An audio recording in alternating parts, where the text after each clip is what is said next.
College admission 2024 centralise college admission সংক্রান্ত এই মুহূর্তের বড় আপডেট।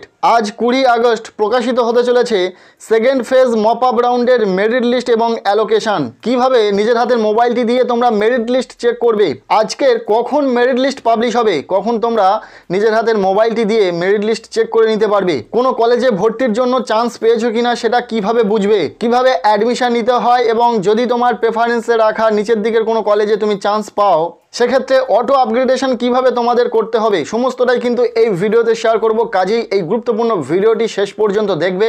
ভালো লাগলে লাইক করবে, আমাদের এই চ্যানেলে নতুন হয়ে থাকলে অবশ্যই চ্যানেলটিকে সাবস্ক্রাইব করে রাখবে। প্রথমত দেখে দিই সেন্ট্রালাইজ অ্যাডমিশন পোর্টালে অফিসিয়াল যে নোটিফিকেশনটি রয়েছে সেখানে কি বলা হয়েছে, ঠিক কটার সময় মেরিট লিস্ট এবং অ্যালোকেশন পাবলিশ হবে।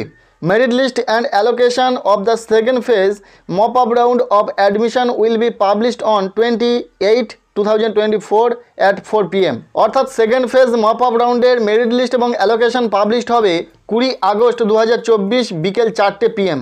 আজ বিকেল 4টের সময় তোমরা মেরিট লিস্ট দেখে নিতে পারবে। এটা চেক করে নিতে পারবে যে তুমি কোন কলেজে চান্স পেয়েছো, এছাড়াও তোমার প্রেফারেন্সে রাখা কলেজগুলিতে তোমার মেরিট র্যাঙ্ক কত হয়েছে মেরিট লিস্টে।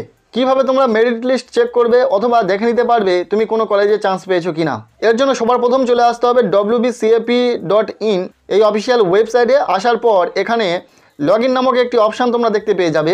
জাস্ট তোমাদেরকে এই লগইন অপশানে ক্লিক করে দিতে হবে। এরপর এখানে তোমাদের ইউজার আইডি এবং পাসওয়ার্ড বসিয়ে লগইন করে নিতে হবে। অ্যাপ্লিকেন্ট লগইন হওয়ার পর তোমাদের প্রোফাইলটি তোমাদের সামনে ওপেন হয়ে যাবে। এটা তোমরা নিজের হাতের মোবাইল দিয়েও চেক করে নিতে পারবে। সো এখানে প্রথমত তোমার নাম থাকবে এবং তোমার কিছু ডিটেলস এখানে থাকবে, তোমার ফটো থাকবে। এর ঠিক নিচে তুমি যদি কোনো কলেজে চান্স পাও তাহলে লেখা থাকবে congratulation, you have been professionally selected, এবং তার পাশে লেখা থাকবে তুমি কোন কোর্সের জন্য কোন কলেজে কোন বিষয়ে চান্স পেয়েছো। এছাড়াও তোমার অ্যাপ্লিকেশন নম্বর, অ্যাডমিশন ফিস কত রয়েছে, টোটাল কোর্স ফি কত রয়েছে, সমস্ত তথ্য এখানে থাকবে। এবং তুমি যে এই কলেজটি পেয়েছো সেটা তোমার কত নম্বর প্রেফারেন্সে রাখা ছিল সেটা এখানে থাকবে। এবং এর ঠিক নিচে লেখা থাকবে টেক অ্যাডমিশন।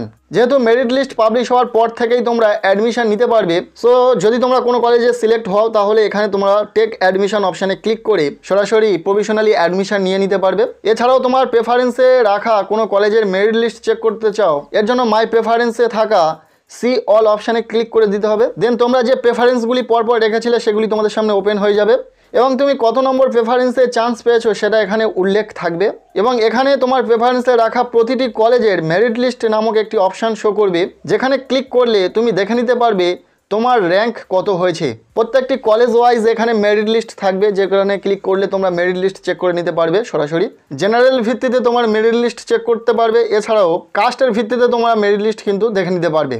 এবার একটা কথা তোমাদেরকে এখানে বলে রাখা প্রয়োজন, ধরো তোমার প্রেফারেন্সে রাখা কোনো একটি কলেজে তুমি সিলেক্ট হয়েছো, সেক্ষেত্রে তোমার সেই প্রেফারেন্সের নিচের দিকে রাখা কোনো কলেজের ভর্তির জন্য কিন্তু তুমি আর কোনোভাবেই সুযোগ পাবে না, যেটা আমরা বারংবার বলেছি। এবং যে প্রেফারেন্সটিতে তুমি চান্স পেয়েছো তার উপরের দিকে কোনো প্রেফারেন্সের কলেজ যদি থেকে থাকে সেক্ষেত্রে তুমি অটো আপগ্রেডেশনের সুবিধা নিতে পারবে। এর জন্য তোমাদেরকে প্রফেশনালি অ্যাডমিশন নেওয়ার সময় অটো আপগ্রেডেশন অপশানটিতে ইয়েস করে অ্যাডমিশন নিতে হবে। এছাড়াও যদি তুমি তোমার হাইস্ট প্রেফারেন্স পেয়ে যাও, অর্থাৎ তোমার 1 নম্বর প্রেফারেন্সে তুমি যে কলেজটিকে রেখেছিলে সেখানে যদি তুমি চান্স পেয়ে যাও সেক্ষেত্রে তোমাকে কিন্তু সেই কলেজেই অ্যাডমিশন নিতে হবে এবং কোনোভাবেই তুমি কিন্তু কলেজ চেঞ্জ করতে পারবে না হাইস্ট প্রেফারেন্সে যদি তুমি পেয়ে যাও। যেমনভাবে ফার্স্ট ফেজের অ্যাডমিশন প্রক্রিয়া চলেছিল ঠিক তেমনভাবেই চলবে সেকেন্ড ফেজের অ্যাডমিশন প্রক্রিয়া। এবার বলে দিই, যারা কোনো কলেজে ভর্তির সুযোগ পাবে তাকে তো অবশ্যই ভর্তি হতে হবে, কেননা সে যদি অটো আপগ্রেডেশন করতে চায় সেক্ষেত্রেও তাকে প্রফেশনালি অ্যাডমিশন নিতে হবে, এবং সে যদি হাইস্ট প্রেফারেন্স পেয়ে যায় সেক্ষেত্রেও তাকে অ্যাডমিশন নিতে হচ্ছে।